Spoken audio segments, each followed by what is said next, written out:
Yokoso. Ore wa Jacob Porter da yo. Locust? What are you doing? Oh, wait. English. Sorry.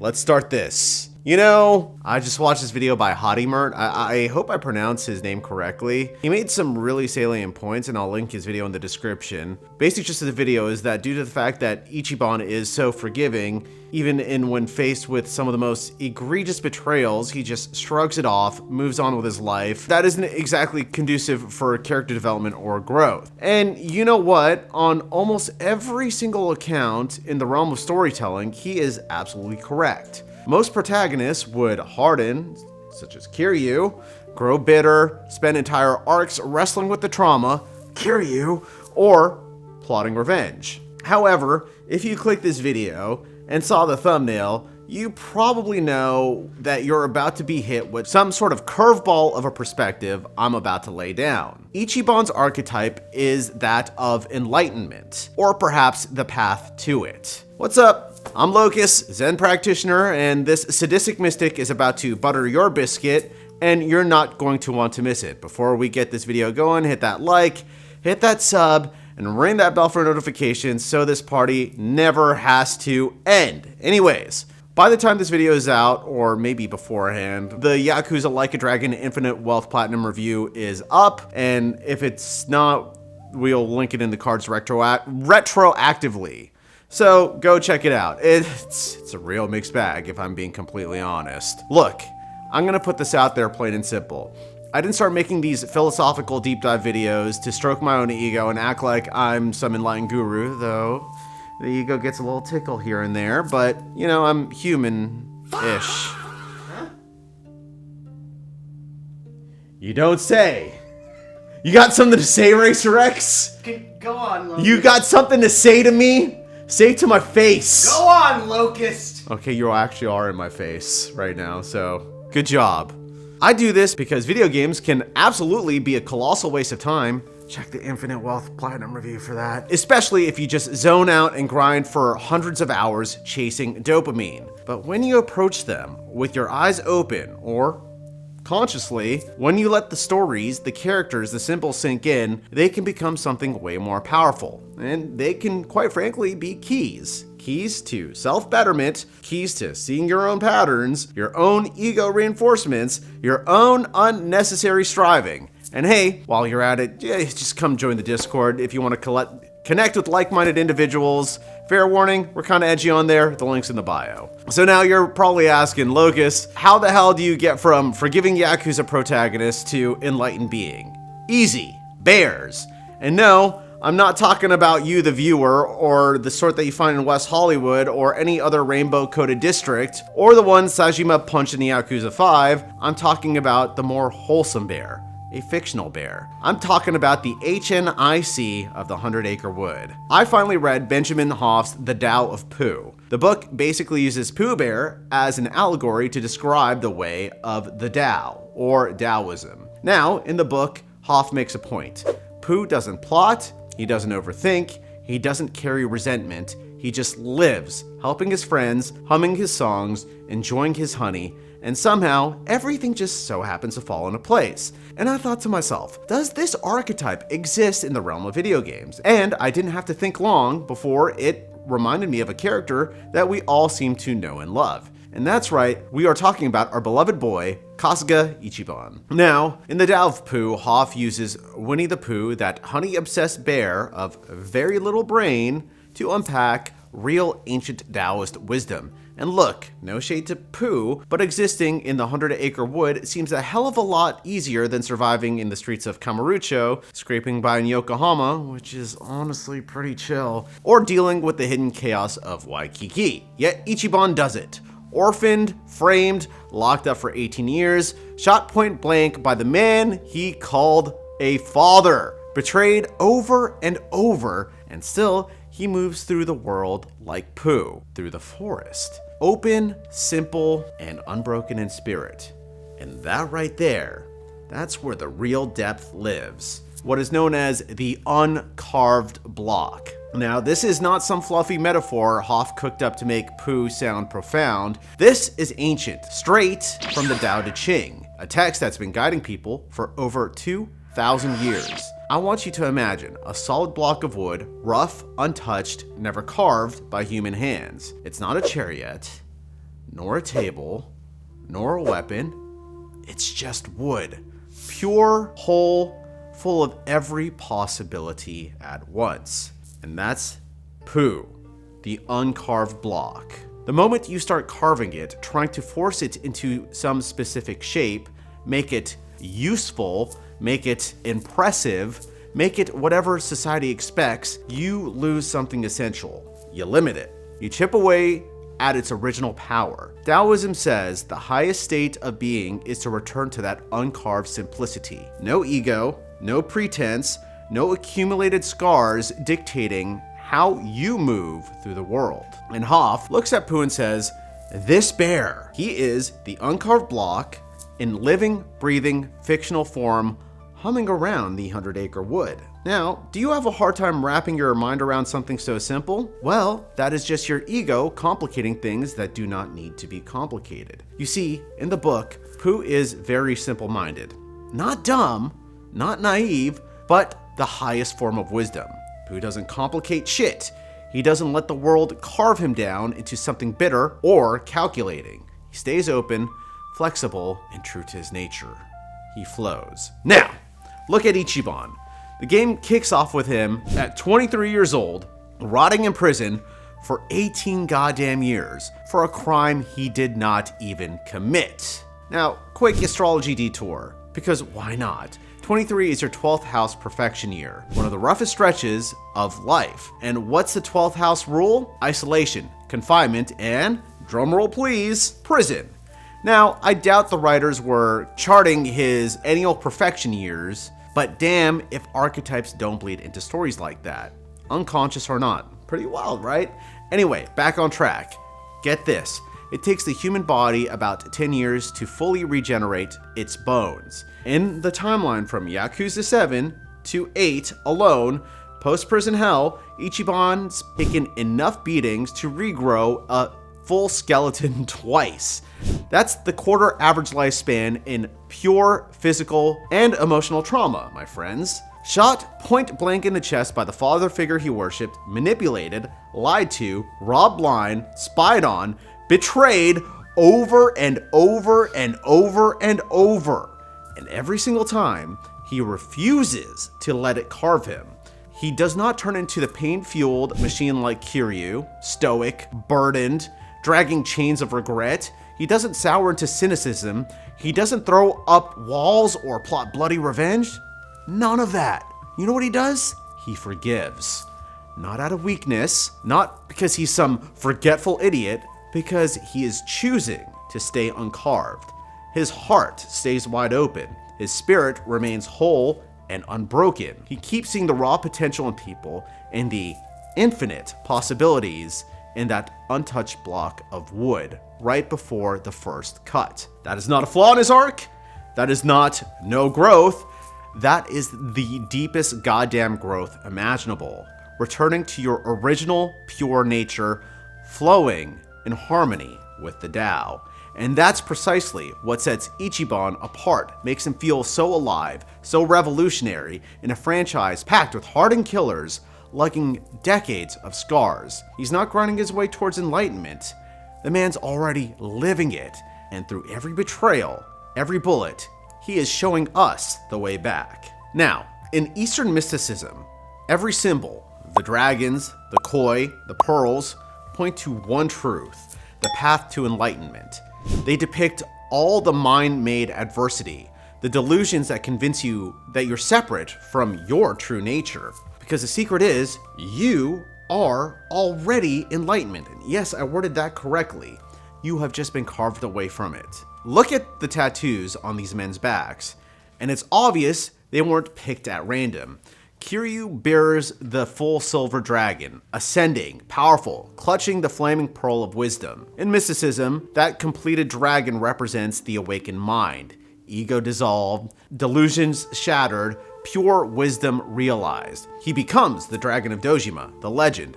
But here's the thing, Kiryu himself isn't there yet. He's burdened, haunted by duty, guilt, and the past that he can't let go. That dragon is what he's meant to become, but his ego still weighs him down like chains. He's the noble guardian, not the free sage. Ichiban, however, his Ryugyo, the dragonfish frozen mid-leap through the waterfall, shows the path in raw motion. The koi enduring hellish currents, refusing to harden or break, staying soft and open as it rises. All his betrayals, the prison, the bullets, the lies, they're the raging water trying to carve him into something bitter, but he doesn't let it. He forgives. He flows. He keeps his heart uncarved, seeing the potential in everyone. Kiryu's tattoo shows the destination, but he's carrying the burden to reach it. Ichiban's shows the leap, and he's already living it.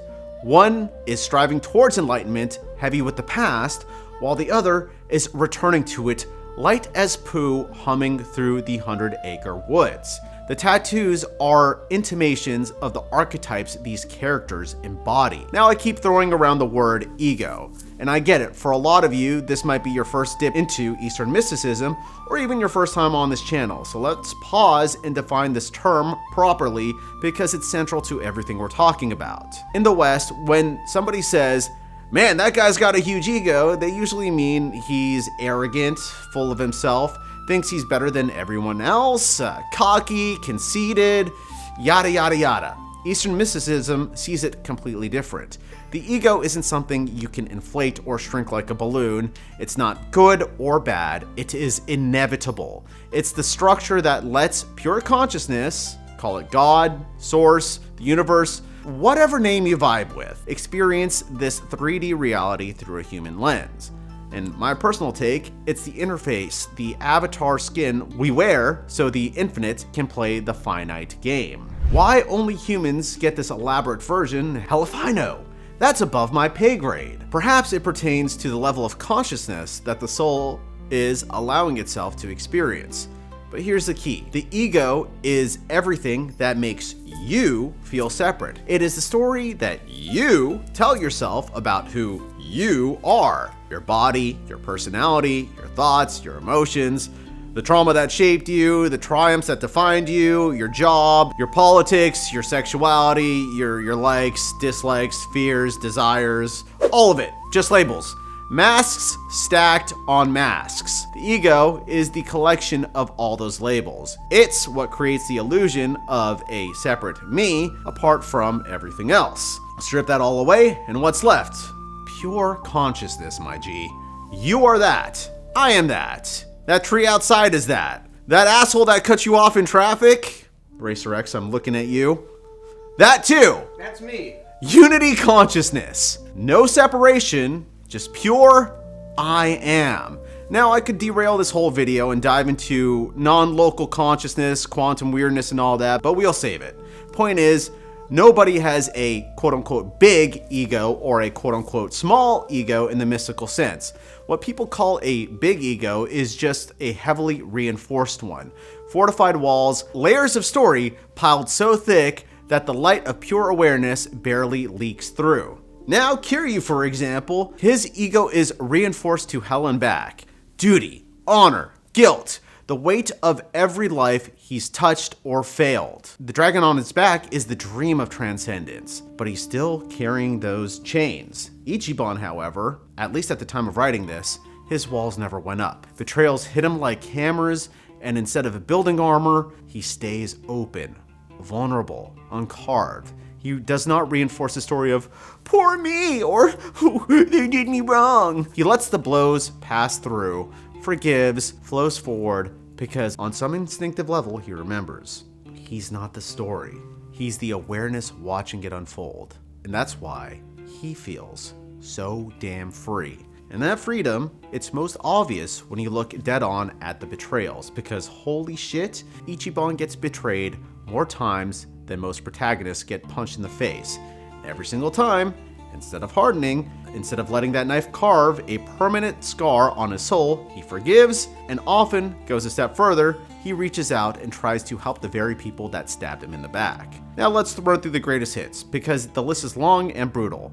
Starts at 23, framed for a murder he didn't commit, takes the fall to protect the Arakawa family, spends 18 years in prison, comes out, walks straight into his patriarch, his father figure, the man he idolized, who should be celebrating and commending him, and gets shot point blank in the chest, dumped in a landfill like trash, left for dead. And by the way, that's Masumi Arakawa himself pulling the trigger. And the hits keep coming. The Yokohama era, his first real friend post-prison, turns out to not exactly have forthright intentions, ditches him while the mask slips, sabotaging the operation. Aoki Masato, the real killer from 18 years ago, who was like a brother to Ichiban, manipulates everything from the shadows and completely tries to destroy Ichiban's life. And then you fast forward to Hawaii. Chitose tries to seduce him, drug him, strips him down, robs him blind on day one, and leaves him butt naked on a very public beach. And even after that, she's still manipulating the public's perception of Ichiban, and was the one that had him lose his job while he was focused on helping people to stop living a life of crime. Tomizawa mugs him at gunpoint because he takes Ichi to be a chump. And the crown jewel, Eiji Mitamura, the sweet old cripple he befriends on the plane, turns out to be a spy the entire time, leaks locations, and gets people kidnapped and killed. And that's quite a few betrayals across just 2 games. And those are just the big ones. That is quite a few betrayals that would turn anybody into a revenge-obsessed monster. But Ichiban, he forgives Arakawa, carries the man's legacy forward instead of cursing it. He recruits Namba back into the party like nothing happened. He literally carries a degenerating Eiji Mitamura on his back through the Yokohama streets while the citizens throw glass bottles at him, begging him to live, refusing to let the cripple die, believing he is unforgivable. He doesn't just move on, he actively tries to save the people who hurt him. Why? Because he sees through the story. He doesn't identify with the label of victim. He doesn't reinforce the ego's narrative of, they wronged me, so now I'm broken. He sees the raw wood beneath the carving, the uncarved potential in every person, even the ones who have done monstrous things. He knows that betrayal is just a temporary shape in the world forced on them, not their true nature. And by refusing to mirror their hardness, by staying soft, forgiving, he gives them a glimpse into their own uncarved block. Now, that is Wu Wei in action. Effortless, non-resistant power. Water doesn't fight the rock, it flows around it. It wears down over time, or simply keeps moving. Ichiban doesn't force redemption on anyone. He just remains himself, unscarred, loving, present. People change around him because they can't help it. Pooh pulls Rabbit out of the hole, not by yelling or scheming, but by just being Pooh.